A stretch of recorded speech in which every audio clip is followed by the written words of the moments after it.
তো কেসটা হয়েছে গতকাল ঝড়ে, যাচ্ছাতাই অবস্থা, সব লন্ডভন্ড হয়ে গেছে।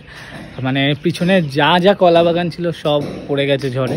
এমনিতেই তোমরা জানো যে কলা গাছের মাটি খুব, মানে যেখানে কলা গাছ হয় সেই মাটিটা নষ্ট করে দেয়, মানে মাটি দেবে যায়। তো যথারীতি সেই তারপরে হাওয়া ছিল, ওই জন্য সব মানে 3টে না 4টে কলার কাঁদি ছিল, সব মানে আশেপাশের গাছ নিয়ে পুরো উপরে গেছে।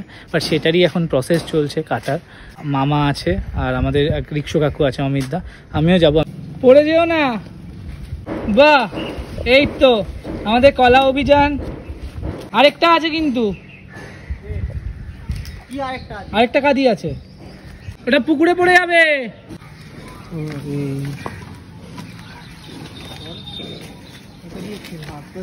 অমিতদা দেবো জামা কাপড়, ওইটা কেটে দুজনে টেনে দিচ্ছি আমি। দাও দড়ি দিচ্ছে কেন? লাইলন দড়ি নেই বড়? না, এটাই অনেক কষ্ট করে উদ্ধার করা গেছে। কেমন লাগছে অমিতদা কলা কেটে?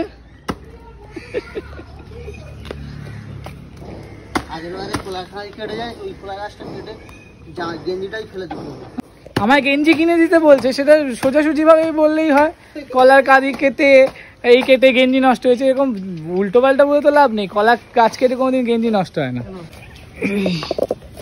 এই হলো আমাদের কলা অভিযান ফাইনালি। কলা অভিযান ডান। অ্যান্ড দেখতেই পারলে সব গাছ পড়ে গেছে। ভেবেছিলাম পুজোর সময় কলাগুলো পাওয়া যাবে, বাট পুজোর সময় বা ধীরে ধীরে পাওয়া যাবে, বাট সেটা হলো না। তো কালকে কার কার বাড়িতে এরকম ঝড়ে লন্ডভন্ড হয়েছে কমেন্ট করে জানো তাড়াতাড়ি।